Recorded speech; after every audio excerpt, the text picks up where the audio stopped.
আজ অত্যন্ত গুরুত্বপূর্ণ একটা বিষয় নিয়ে আপনাদের সঙ্গে আমি আলোচনা করব। সিপ এবং এফডি কোথায় ইনভেস্ট করা উচিত, কোনটা লাভজনক, কখন কোনটাতে বেশি লোকসান হতে পারে, কখন টাকা তুলব, কিভাবে ম্যাচুরিটি হবে, টোটাল ইন ডিটেলস আমরা এই ভিডিওতে আজকে আলোচনা করব। কারণ ইনভেস্টমেন্ট সংক্রান্ত ব্যাপারটা যারা প্রথম জীবনে ইনকাম শুরু করেছে তারা বোঝে না বুঝে অনেক জায়গায় ইনভেস্ট করতে গিয়ে ফেলিওর হয়ে যায়। সো আজকের এই ভিডিওটি তাদের জন্য যারা নতুনভাবে ইনভেস্ট করতে চাইছেন, শুরু করেছেন, যারা জানেন তাদের ব্যাপারটা বলছি না আমি। সিপে ইনভেস্ট করবেন নাকি এফডিতে করবেন ভাবছেন, একমাত্র তাদের জন্য এই ভিডিও। সম্পূর্ণটা দেখুন, পরিষ্কারভাবে আপনি বুঝতে পারবেন যে কোন ইনভেস্টটা করা উচিত, সিপে করা উচিত নাকি এফডিতে করা উচিত। প্রথমে জেনে নেব সিপ, SIP। সিপ কি? Systematic investment plan. এটা হচ্ছে একটা পলিসি যার মারফতে আমরা শেয়ার মার্কেটে টাকা লাগাতে পারবো বা শেয়ার কিনতে পারবো, স্টক মার্কেটে টাকা লাগাতে পারবো সিপের মাধ্যমে। সিপ কোথায় করা হয়? যে কোনো ব্যাংকে আপনি একটা ডিম্যাট অ্যাকাউন্ট খুলে বা সিপের মাধ্যমে আপনি শেয়ারে টাকা ইনভেস্ট, এটা উপায়, একটা মাধ্যম বলতে পারেন। সিপটা হচ্ছে একটা মাধ্যম। এখন আপনি জানেন না, কিছু জানেন না ইনভেস্ট করতে, এই সিপের ব্যাপারটা জানেন না, শেয়ার মার্কেট সম্পর্কে জানেন না, আপনি চাইছেন আমি শেয়ার মার্কেটে বা স্টক মার্কেটে টাকা ইনভেস্ট করবো, সেক্ষেত্রে সিপের মাধ্যমে অতি সহজেই ইনভেস্ট করতে পারেন। সেখানে আপনার টেনশন নেই, কারণ সিপ সেটা কন্ট্রোল করবে কোথায় ইনভেস্ট করবে, কোথায় কী করবে। কিভাবে ইনভেস্ট করা যায়? ইনভেস্ট বললাম যে কোনো সরকারি ব্যাংক বা বেসরকারি কিছু ব্যাংকেও আপনি সিপের দ্বারা টাকা ইনভেস্ট করতে পারেন। এখন কথা হলো, আপনি মান্থলি যেভাবে চান আর কি, যত টাকা চান মান্থলি আপনি এটা ইনভেস্ট করছেন। কোনো মাসে হয়তো 500 টাকা ইনভেস্ট করবো ভাবলেন আপনি, যে আমি 1000 টাকা করে মাসে করবো, মান্থলি করতে পারেন। আবার বছরে হয়তো দুবার আপনি কিস্তি দিতে পারেন, বা ইয়ারলি আপনি পলিসি এককালীন একটা টাকা দিয়েও সিপ করতে পারেন। সিপ তখন সেখান থেকে টাকাটাকে আপনার সেইভাবে ইনভেস্ট করবেন। যেহেতু আপনি প্রথম ইনভেস্ট শুরু করছেন, সো আমার ওপিনিয়ন হচ্ছে আপনি ছোটোভাবে শুরু করুন। বিষয়টিকে আগে ভালোভাবে বুঝুন, জানুন, বিষয়টি সম্পর্কে গভীরে যান, তারপরে আপনি তখন আপনার ইচ্ছে মতো বাড়াবেন। এতে ভবিষ্যতের জন্য সঞ্চয় করেন না, ফিউচার সঞ্চয়, লং টার্ম ইনভেস্টমেন্ট বলতে পারেন। কারণ 2-1 বছরের জন্য টাকা ইনভেস্ট করে সিপে তেমন কিছু লাভ করা যায় না, কিন্তু লং টার্মে ইনভেস্ট করতে গেলে অন্যান্য যতগুলো ডিপোজিট আছে, সেই এফডি, আরডি ইত্যাদিতে যা ডিপোজিট আছে তার থেকে বেশি রিটার্ন পাওয়ার আশা থাকে। অ্যাকচুয়ালি সঞ্চয়ের উদ্দেশ্যটা হচ্ছে ভবিষ্যৎ সুরক্ষিত করা, ভবিষ্যৎ যেন এককালীন একটা মোটা টাকা পায়। সেই ক্ষেত্রে বলবো ভবিষ্যতের সঞ্চয়ের জন্য আপনি সিপ করতে পারেন, তবে শুরু করবেন অল্প টাকা দিয়ে। যখন বিষয়টি জানবেন, জেনে গেলেন ডিটেলসটা, তখন আপনি সেখানে ইনভেস্ট করুন। আপনার ইচ্ছে মতো আপনি যেমন নিয়ন্ত্রণ করতে পারবেন তেমনিভাবে আপনি ইনভেস্ট করবেন। তবে এখানে একটা খেয়াল করতে হবে, এটা কিন্তু লং টার্ম ইনভেস্টমেন্ট পলিসি। আপনি যদি শর্ট টার্মে এখানে সঞ্চয় করতে চান তেমন কোনো রিটার্ন পাবেন না, তেমন রিটার্ন এখানে আসবে না। কিন্তু আপনি যদি লং টার্মে ইনভেস্ট করেন ভালো রিটার্ন পাবেন। অন্যান্য আদার্স যে ডিপোজিট সিস্টেমগুলো আছে, আরডি, এফডি, পোস্টাল, সমস্ত ডিপোজিটের থেকে বেশি রিটার্ন দেয়, ভবিষ্যতের টাকা সুরক্ষিত থাকে। দারুণভাবে এটা আপনি ইনভেস্ট করতে পারেন, সঞ্চয়ের একটা গুড পলিসি। বর্তমান সময়ে অনেকেই সিপে ইনভেস্ট করে, এখন প্রশ্ন হলো, সিপ কি 100% সিকিওর? এখানে বিনিয়োগ করাটা কি 100% নিশ্চিন্তে বিনিয়োগ করতে পারেন? দেখুন, আপনি শেয়ার মার্কেটে টাকা ইনভেস্ট করছেন, স্টকে মার্কেটে টাকা ইনভেস্ট করছেন, মার্কেটিং ভ্যালুয়েশন অনুযায়ী আপনার টাকা আপনি রিটার্ন পাবেন। এখানে কোনো নির্দিষ্ট এত পার্সেন্ট আপনি পাবেন, 10% পাবেন, 15% পাবেন, এমনটা নাও হতে পারে। মেবি লস হতে পারে, লস হবে না এমন কথা নয়। কারণ শেয়ার মার্কেটে, স্টক মার্কেটে সিপে টাকা খাটিয়ে আজকে অল ওভার ওয়ার্ল্ডের ক্ষেত্রে বলছি আমি, 80% লোক ফেলিওর। 80% আপনি কষ্ট করে টাকা ইনকাম করছেন, কষ্ট করে ইনভেস্ট করছেন যাতে ভবিষ্যৎ সুরক্ষিত হয়। এবার কতটা সুরক্ষিত সে বিষয়টা ভাবতে হবে। সেই কারণে সঠিকভাবে আপনাকে জানুন। 100% কিন্তু সিকিওর নয়, আবার 100% সিকিওর, মানে দোদুল্যমান একটা অবস্থায়। কত রিটার্ন পাবেন, কতদিন পরে পাবেন, কেউ বলতে পারবে না। এটা সম্পূর্ণ মার্কেটের উপরে নির্ভরশীল। তাহলে আপনি এবার আমাকে জিজ্ঞেস করবেন, দাদা এফডি করবো না সিপ করবো, এখন তো বুঝতে পারছি না। কারণ যদি 100% সিকিওর না হয় তাহলে আমার তো এফডি করাই ভালো। অবশ্যই যারা নিশ্চিন্তে টেনশন ফ্রিভাবে টাকা সঞ্চয় করতে চান তারা এফডি করুন, এফডিতে ঝুঁকি নেই। যারা ঝুঁকি নিতে চান না তারা এফডি করুন। আর যারা ভাবেন নো রিস্ক নো গেন, আমি রিস্ক নেব, আমি বড় কিছু খেলবো, তাহলে আপনি শিপে যান।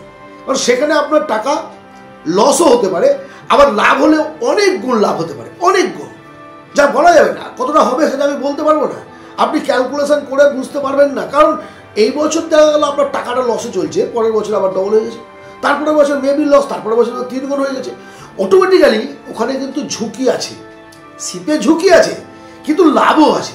যদি আপনি ঝুঁকি নিতে প্রস্তুত থাকেন, আপনার যদি সেরকম ক্ষমতা থাকে, অর্থনৈতিক অবস্থা সেরকম থাকে, আপনি সিপ করতে পারেন। বাট যদি আপনি মনে করেন যে না, আমি সিপের ঝুঁকি নেব না, এফডি একটা নিশ্চিন্ত পলিসি, সেখানে একটা নির্দিষ্ট পার্সেন্টেজে আপনাকে ওরা সুদ দেবে, সেই টাকাটা আপনি পাবেনই ইয়ারের শেষে, 2 বছরের শেষে, 5 বছরের শেষে, যতজনের জন্য আপনি করবেন সেখানে নির্দিষ্ট হারে পাবেন, পিপিএফ এর নির্দিষ্ট হারে পাবেন, সে তার থেকে কমবে না। মার্কেট বাড়ুক, কমুক, চাউক, এসবের জন্য কিন্তু কোনো কিছু যায় আসে না। আচ্ছা, যদি আমরা লং টার্মের জন্য সিপ করি, সিপে টাকা ইনভেস্ট করি, সেক্ষেত্রে কি আমি যখন ইচ্ছে তখন টাকাটা তুলে নিতে পারবো? এই প্রশ্নটাও তো একটা বিশাল প্রশ্ন।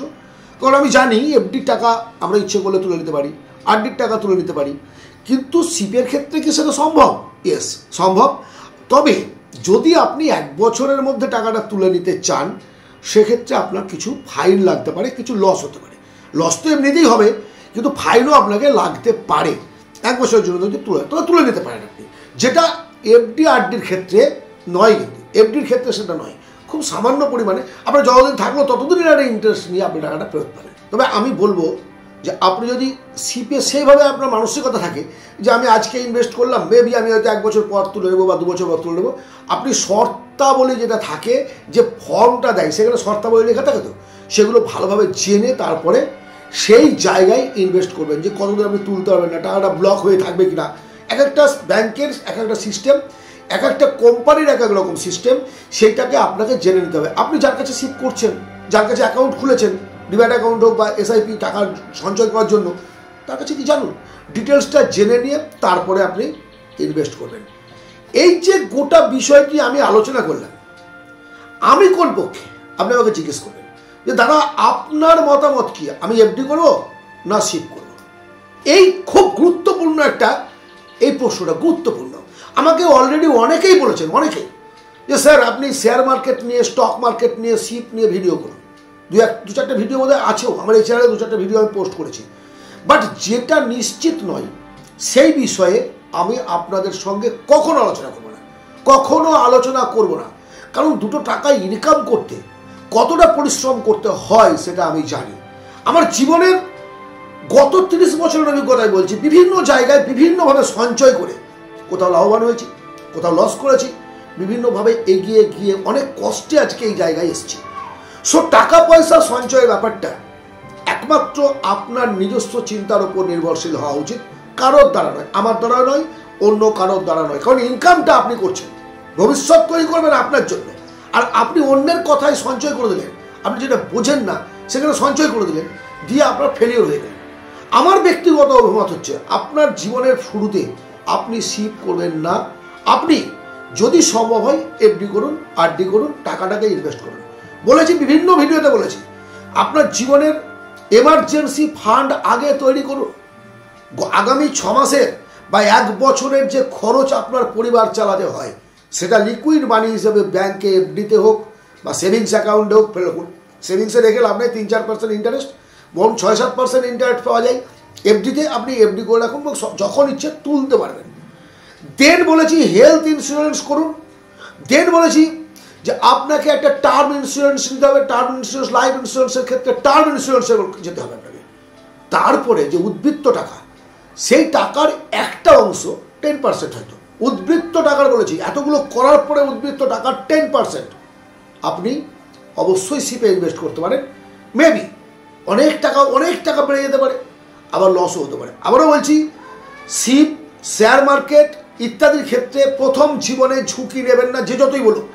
কারণ দেখুন, আমরা লস করি এবং সবচেয়ে বেশি ক্ষতি হয় দ্রুত কিছু পাওয়ার আশা করে। দ্রুত কিছু পাওয়া যায় না।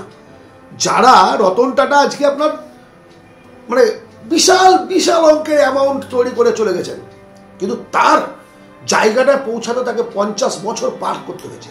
আফটার 50 ইয়ার্স গ্রোথ হয়েছে। বিল গেটস, ওয়ারেন বাফেট, জীবনের সফলতাটা আজকে আমরা তাদের দেখছি, সফলতা গল্প করছি, কিন্তু তারা কত বছর বয়সে এসছে, কত বছর বয়সে প্রথম জীবনেই যদি মারাত্মকভাবে ঝুঁকি তারা নিত, মারাত্মক ক্ষতিগ্রস্ত হতো, তাহলে কিন্তু কিছু করতে পারতো না। কারণ তারা একটা দিককে যেমন ঝুঁকি নিয়েছে, অন্যদিকে একটা প্লাস পয়েন্ট রেখেছে, জানো আমার এই প্রলেপটা দেওয়ার একটা জায়গা থাকে, আমার ক্ষতিপূরণের জন্য একটা জায়গা তৈরি করতে পারি। আপনাদের কাছে আমি সেটা অনুরোধ করবো।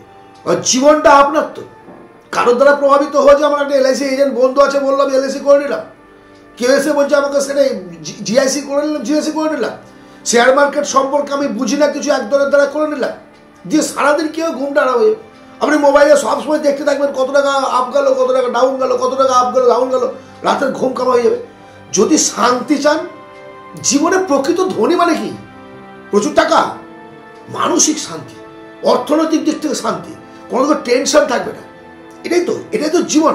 আমি ইচ্ছে করলে ঘুরতে যেতে পারবো, এটা যে জীবনে ধনী হওয়া প্রকৃত অর্থ এটাই, যে আমার জীবনের চাহিদাটা আমার মিটবে শান্তিপূর্ণভাবে মিটবে।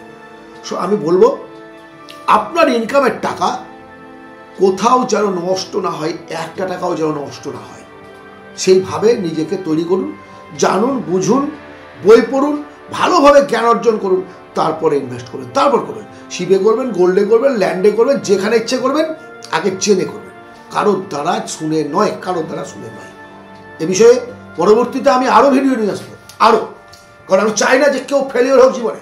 এই ধরনের প্রচুর ভিডিও ইউটিউবে ভেসে বেড়াচ্ছে, আপনি দেখছেন, এই করো না, কোটিপতি হয়ে গেল, ওই করো না, রিল বিশেষ করে এগুলো, এই আবেগে ভাসবেন না, আবেগে ভাসবেন না। আজ এই পর্যন্তই। আজকের এই আলোচনা যদি আপনার পছন্দ হয়, যদি মনে হয় যে না উপকারী ভিডিও, অবশ্যই একটা লাইক করবেন, সাবস্ক্রাইব করবেন, শেয়ার করবেন বন্ধু বান্ধবদের মধ্যে, কারণ জ্ঞানটা প্রত্যেকের দেওয়া উচিত, প্রত্যেকের জানা উচিত। বিষয়টা টাকার, বিষয়টা অন্য কিছু নাই, এবং অর্থটার জন্যই কিন্তু আমরা জীবনে এত পরিশ্রম করছি, সেটা কেউ ছবল মেরে নিয়ে চলে যাবে, এটা কখনোই মেনে নেওয়া যায় না। ভালো থাকবেন, পরবর্তী ভিডিওতে আবার কথা হবে।